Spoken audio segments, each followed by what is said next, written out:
Thank you, Hannah. Welcome to everyone on behalf of the college.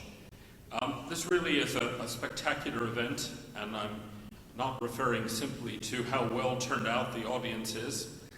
I think there's a misapprehension about students still prevalent in the media.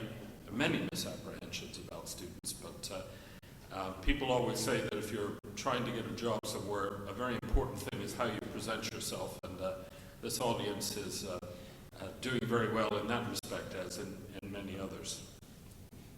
I'm speaking this evening for myself, also for the Vice Principal for Education, Ava Leinonen, who very much wanted to be here but has been called away to something at home. She sends her regrets, so I'm going to be doubly full of enthusiasm so I can express her views as well as my own. As I understand it, this is the second year in which these awards have been presented. But this is a program which has terrific momentum behind it in its short life. As Hannah said, 150 students, as I understand it, approximately 140 have earned the King's Leadership Award. About 10 have attained the National Union of Students, Student Skills Award, and a handful of people have managed both.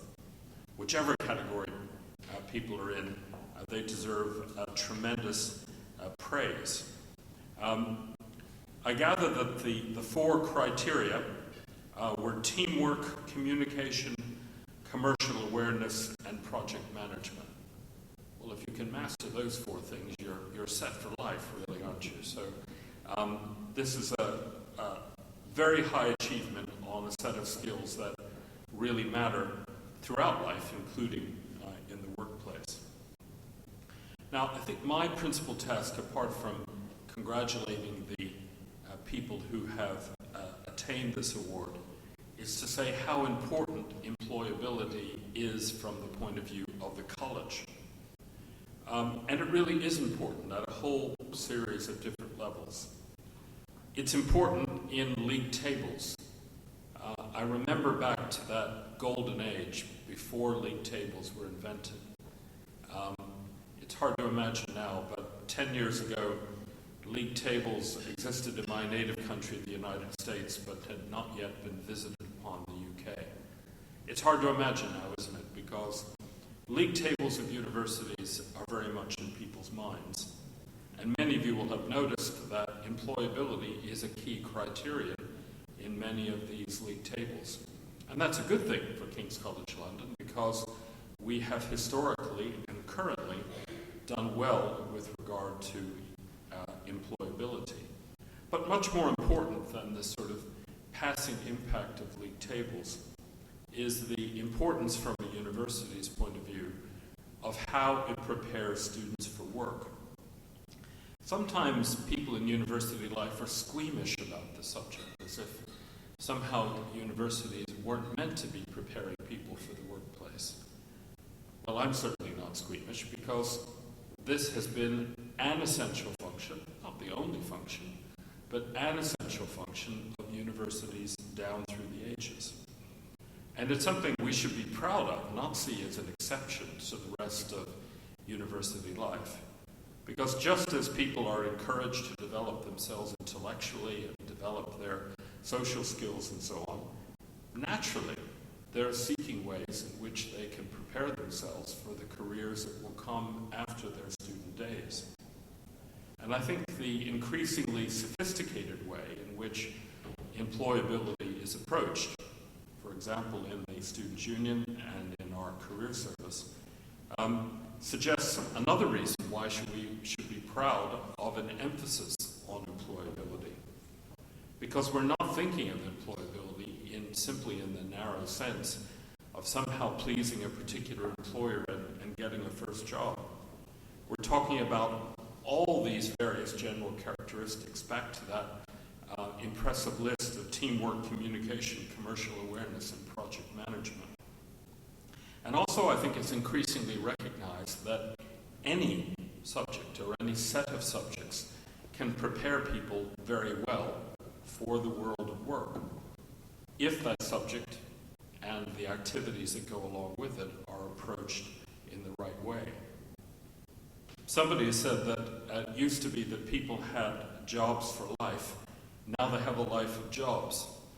And I think that reinforces the point that this institution, enhanced by these employability awards, is trying to develop the characteristics in our students that will make them suitable for that first job, which will then lead to a life, hopefully, of ever-increasing and ever more rewarding employment.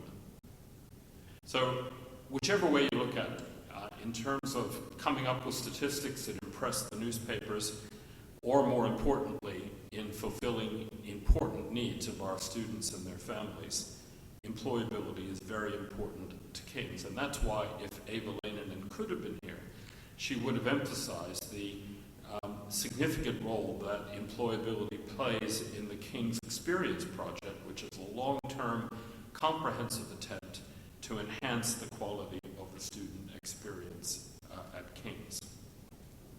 So I very much want to congratulate my colleagues on the staff of KCLSU and of the college, not least Vinette and also Laura McKenzie and her staff in the Career Service. But above all, I want to congratulate the student winners of these awards. People often underestimate just how much management and balancing of responsibilities, multitasking, if you will, it requires to have a really successful student experience. And I'm thinking from the point of view of the students here.